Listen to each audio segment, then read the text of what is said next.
American ഭരണകൂടം ലോകരാജ്യങ്ങൾക്ക് മുകളിൽ റെറ്റാലിയേറ്ററി tariff എന്ന പേരിൽ 10 മുതൽ 49% വരെ തീരുവ ഏർപ്പെടുത്തുമെന്ന തീരുമാനം ഏപ്രിൽ ആദ്യവാരം മുതൽ നിലവിൽ വന്നിരിക്കുകയാണ്. ഇത് ഇന്ത്യ ഉൾപ്പെടെയുള്ള രാജ്യങ്ങളുടെ കയറ്റുമതി മേഖലയെയും സാധാരണക്കാരന്റെ ജീവിതത്തെയും നേരിട്ട് ബാധിക്കുമെന്നത് ഇപ്പോൾ വലിയ ആശങ്കയാവുകയാണ്. ഇന്ത്യയിൽ നിന്നുള്ള പല പ്രധാന ഉൽപ്പന്നങ്ങൾക്കുമേൽ 26% താരിഫാണ് നിലവിൽ പ്രഖ്യാപിച്ചിട്ടുള്ളത്. നേരത്തെ ഉണ്ടായിരുന്ന അടിസ്ഥാന നികുതിക്ക് പുറമെയാണിത്. ഇന്ത്യയിൽ നിന്ന് അമേരിക്കയിലേക്കുള്ള മൊത്തം കയറ്റുമതി $86 ബില്യൺ ആണ്. കയറ്റുമതി ചെയ്യുന്ന പ്രധാന ഉൽപ്പന്നങ്ങൾ എന്ന് പറയുന്നത് ഡയമണ്ട്, വസ്ത്രങ്ങൾ, IT സേവനങ്ങൾ, ചെറുകിട മെഷീനുകൾ ഇവയെല്ലാം ഈ നീക്കത്തിൽ ഉൾപ്പെടുന്നു. ഇന്ത്യയിൽ നിന്നും ഏറ്റവും കൂടുതൽ ഉൽപ്പന്നങ്ങൾ കയറ്റുമതി ചെയ്യുന്നത് അമേരിക്കയിലേക്കാണ്. അമേരിക്കയിലേക്കുള്ള ഡയമണ്ട് കയറ്റുമതിയിൽ നിന്ന് മാത്രം ഇന്ത്യ വർഷത്തിൽ ഏകദേശം $24 മില്യൺ വരുമാനം നേടുന്നുണ്ട്. ഇലക്ട്രോണിക്സ് ഉൽപ്പന്നങ്ങളിൽ നിന്ന് $12.5 ബില്യൺ വ്യാപാരവും ഇന്ത്യയും അമേരിക്കയും തമ്മിൽ നടക്കുന്നുണ്ട്. ഇത് ഇന്ത്യയുടെ ടോട്ടൽ ഇലക്ട്രോണിക്സ് കയറ്റുമതിയുടെ 31%.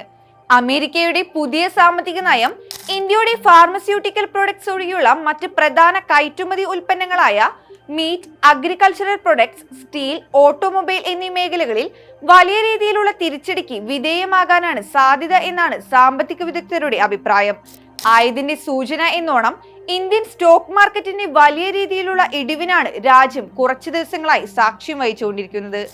ഇന്ത്യയെ സംബന്ധിച്ച് ഒരു വലിയ കയറ്റുമതി വിപണി നഷ്ടപ്പെടുന്നത് സെക്ടറുകളിലാകെ സാമ്പത്തിക നഷ്ടം, തൊഴിൽ നഷ്ടം, വിലക്കയറ്റം എന്നീ പ്രത്യാഘാതങ്ങൾ ഉണ്ടാക്കുമെന്നത് തീർച്ചയാണ്. നിലവിലെ ഇന്ത്യയുടെ GDP വളർച്ച നിരക്ക് 6.5% പ്രതീക്ഷിച്ചിരുന്നത്. പക്ഷേ ഈ സാഹചര്യത്തിൽ വളർച്ചാ നിരക്ക് കുറയാനും സാധ്യതയുണ്ട്. ചൈന പോലുള്ള മറ്റ് ലോകരാജ്യങ്ങളുമായി ബന്ധപ്പെടുത്തുമ്പോൾ ഇന്ത്യക്ക് മുകളിൽ താരതമ്യേന കുറഞ്ഞ തീരുവയാണ് ഏർപ്പെടുത്തിയിട്ടുള്ളത്. ഈ സാഹചര്യത്തിൽ അമേരിക്കയുമായുള്ള ഇന്ത്യയുടെ നയതന്ത്ര ചർച്ചകൾ നിരന്തരമായി നടക്കുന്നുണ്ട്. മറ്റ് രാജ്യങ്ങൾ പകരച്ചുങ്കം ചുമത്തി അമേരിക്കയുടെ നടപടിയെ തിരിച്ചടിക്കുമ്പോൾ ഇന്ത്യ യാതൊരു രീതിയിലുള്ള താരിഫുകളും അമേരിക്കയുടെ മേൽ ഏർപ്പെടുത്തിയിട്ടില്ല. മാത്രമല്ല, പ്രധാനമന്ത്രി നരേന്ദ്രമോദി ഫെബ്രുവരിയിൽ അമേരിക്ക സന്ദർശിച്ചപ്പോൾ പലതരത്തിലുള്ള വ്യാപാര ചർച്ചകൾക്കും തുടക്കമിട്ടു എന്നും ഒരു പുതിയ സാമ്പത്തിക ഇടപാടിലേക്ക് ഇരു രാജ്യങ്ങളും എത്രയും പെട്ടെന്ന് എത്തിച്ചേരുമെന്നും വിദഗ്ധർ അഭിപ്രായപ്പെടുന്നു. അമേരിക്കയുടെ ഈ നീക്കം ആഗോള വിപണിയിൽ രാജ്യാന്തര വ്യാപാര തർക്കത്തിലേക്കുള്ള തുടക്കമാകാമെന്ന് സാമ്പത്തിക മേഖല ആശങ്കപ്പെടുന്നുണ്ട്.